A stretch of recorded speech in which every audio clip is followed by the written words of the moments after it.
సారంగా అహోరాత్రాలు శ్రమించి నీకు సంగీతం నేర్పింది ప్రణయ గీతాలు పాడటానికి కాదు.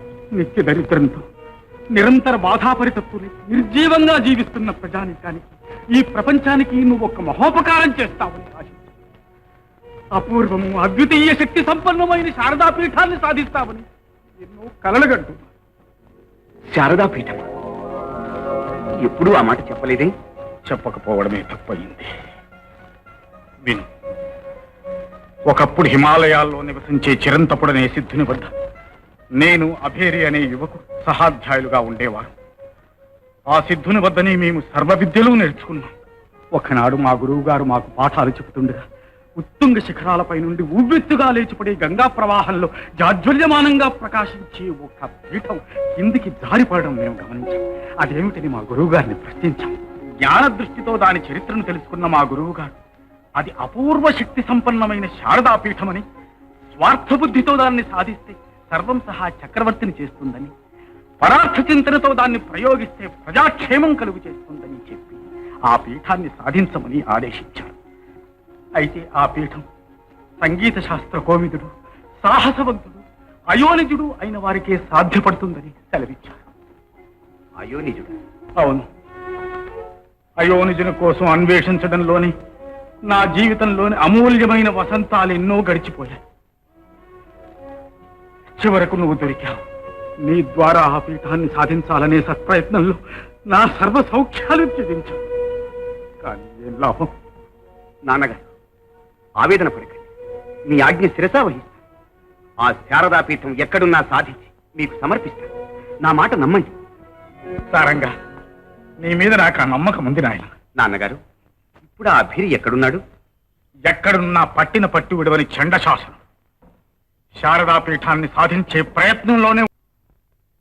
భైరవా ప్రసన్న, కాలభైరవా ప్రసన్న, ప్రచండ భైరవా ప్రసన్న, ప్రసన్న. అభేరి, ఏమి నీ కోరిక? సాహో దేవరా సాహో, నీ దయ వల్ల శాంబరీ విద్య సాధించినాము. సంగీత శాస్త్రము మధించి గానకళా కోవిదలమైనాము. వైలమే శారదాపీఠము వైనము తెలుపవలే, అద్దానిని మేము సాధించవలే, అజేయత్వము సర్వం సహాధిపత్యము పొందవలే. తెలుపు దేవరా, పీఠముండు ఠావు తెలుపు. అభేరి, నీవు స్వార్థపరుడవు అయినను మా భక్తుల వగుటకే తెలుపుతున్నాము.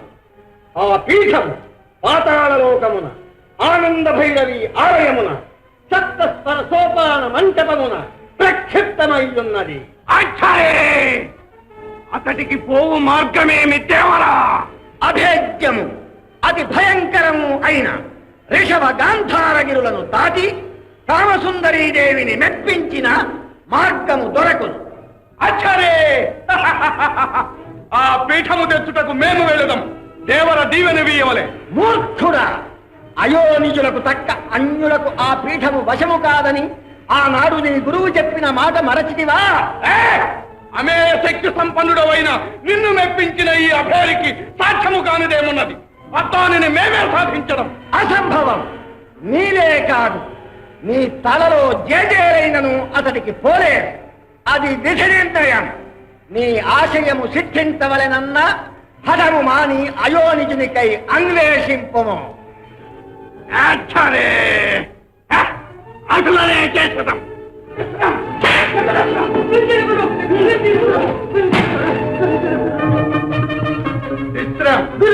చతురస్రం గురు దేవర వాక్కు వింటిరి కదరా? వింటిమి గురు, వింటిమి గురు. అయోనిజునగా ఎవరు గురు? మాతృగర్భమున జన్మించని వాడురా. అటునైనా పితృగర్భమును జన్మించిన వాడా, లేక జంతువుల గర్భమును జన్మించిన వాడా? వాడెవడు? ఎలా ఉంటాడు? ఎక్కడుంటాడు? చూపెదము చూడండిరా. ఓం రిగరిమ గపాదప.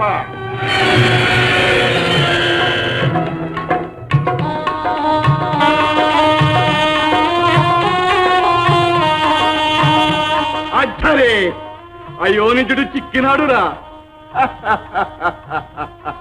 అవును గురు, ఎంతో అందంగా కూడా ఉన్నాడు. అదేదో అద్భుతంగా వాయిస్తున్నాడు గురు.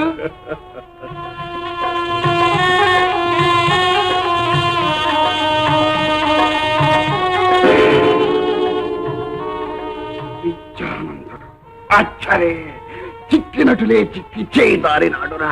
దారలేదు గురు, అక్కడే ఉన్నాడు గురు. వాడు నా ప్రత్యర్థి విద్యానందుని శిష్యుడురా, మనకు దక్కడురా. పోనీ దక్కేవాళ్ళే చూడండి గురు, లోకం కొట్టిపోయిందా గురు? ఓం మృగని మగ పాదప.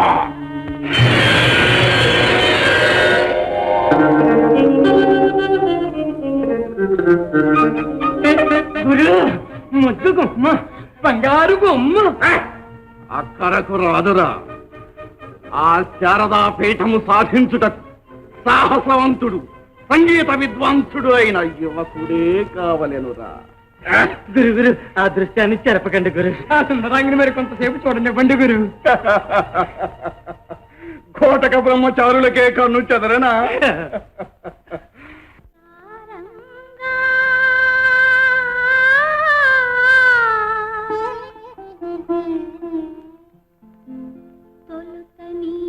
రమణీయ రూపమే కన్నాను, పిదపని కమనీయ గానమే విన్నాను. ఆనాటి నుండి నీ ధ్యానమే ప్రాణమై కలవరించేనురా, కరిగిపోయేనురా. అమ్మా, ఈనాడు మరో 2 సంగీత విద్వాంసులు వచ్చారు. మహారాజా వారు మిమ్మల్ని తీసుకురమ్మన్నారు. వచ్చిన విద్వాంసుల్లో సారంగుని గెలిచే మనగాడున్నాడా? నాకేం తెలుసమ్మా. ఉండాలి. విద్యాగర్వంతో విర్రవీగే సారంగుని ఓడించి నా దాసనిగా చేసుకోవాలి. పద. అచ్చరే మార్గము చిక్కెనురా. ఏమిటి గురు? ఈ చిన్నదానిని ఒక సాధనముగా చేసుకుని సారంగుని సాధ్యము చేసుకొందుమురా. మా ఆశయము నెరవేర్చుకొందుమురా. వైలమే విద్యానగరమునకు వెళ్ళవలే. రండిరా. ప్రభువులకు అభివాదం, రాకుమారికి ఆశీర్వాదం. మేము ప్రముఖ సంగీత విద్వాంసులం, నాదబ్రహ్మ బిరుదాంకితులం. మా పేరు బేగడ దండయ్య దీక్షితులు. మేము బేగడ రాగం పాడితే మిగడ తిన్నట్టుంటుందని ప్రసిద్ధి. ఇదిగో మీ లోగడ గొప్పలు మాకొద్దు, బేగళ్ళు మిగళ్ళు అంతకంటే వద్దు. అతుక ప్రసంగం అంటే మాకు మహాచెడ కోపం. అమ్మాయిలు గారు ఏమంటారు? కూర్చోండి. మహారాజా, ఇదేం రాగం? విల్హరా మల్హరా? అన్ని రాగాలు అవలీలగా పాడతాం ప్రభు. ఉమ్ములు తిరిగిన గాన కళా కోవిదుల కోరలు తీసి ఇక్కడికి వచ్చాం. ప్రశంసా పత్రాలు, విజయ పత్రికలు 12 పైగా ఉన్నాయి ప్రభు. కొంపతీసి అవన్నీ పట్టుకొచ్చారా? ఇదిగో ప్రగల్భాలు పలికేవాళ్ళంటే మాకు మహాచెడ కోపం. అమ్మాయిలు గారు ఏమంటారు? కూర్చోండి. సంగీత కళా విశారద, సంగీత శేఖర, ప్రతివాది భయంకర, రాగ ప్రస్తార ప్రవీణ, మంత్ర తంత్ర విద్యా ధురీణ, శ్రీ శ్రీ శ్రీ కథన కుతూహల గాయక సామ్రాట్టులు విజయం చేస్తున్నారు. విజయం అస్తు, శుభమస్తు. ఏ రాజన్, అనంతమైన సంగీత జగత్తు యొక్క ఆద్యంతములో చూచినాం. అజేయులమై ఆసేతు హిమాచలము పర్యటించినాం. మా గానకండూతి తీరలేదు, తగిన ప్రత్యర్థి దొరకలేదు. ఇది విద్యల నగరమని, ఇక్కడ మాకు కావలసిన కళా సంగ్రామం లభించునని కొండంత ఆశతో వచ్చినాం. దయచేసి మహారాజా, మా దేశకులు అంగవంగ కళింగాది దేశములలో అఖండ సన్మానములు పొందినారు. కాశ్మీర భూపతులే గండ పెండేరములు తొడిగినారు. అబ్బా గెలిస్తే మేము తొడుగుతామయ్యా, బంగారపు తొడుగు. గెలవాలిగా. మీ ఆస్థాన విద్వాంసులతో పోటీ పెట్టించండి, మా ధాటి పరిగించండి. ప్రభువులకు ప్రణామాలు. ఆలయంలో ప్రవేశిస్తానని సారంగుడు అల్లరి చేస్తున్నాడు ప్రభు. ఎంత చెప్పినా వెళ్ళడం లేదు ప్రభు. అయితే మనమే వెళదాం. సంగీత స్వాములు, మీరు పోటీ చేయబోయే ప్రత్యర్థిని కళ్ళారా చూడొచ్చు. బయలుదేరండి.